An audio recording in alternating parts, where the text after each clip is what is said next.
You ask Tiger to calculate. This deals with finding the midpoint between 2 points. The midpoint between the 2 points is -45, 0. Let's solve it step by step. Plot the 2 points and calculate the midpoint using the formula. The coordinates of point 1 are x1 equals -20, y1 equals -87. The coordinates of point 2 are x2 equals -70, y2 equals 87.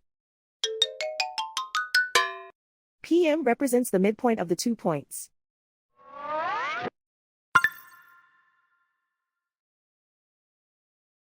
Use the x values in the midpoint formula to find the midpoints x.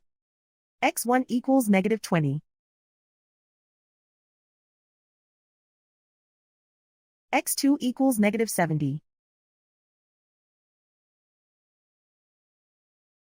Simplify the arithmetic.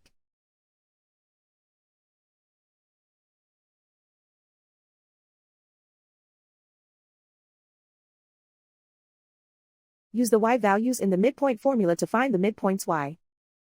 y1 equals -87. y2 equals 87.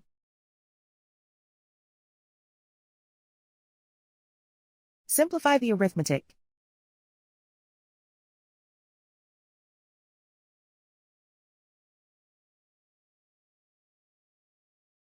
And so, the midpoint is -45, 0.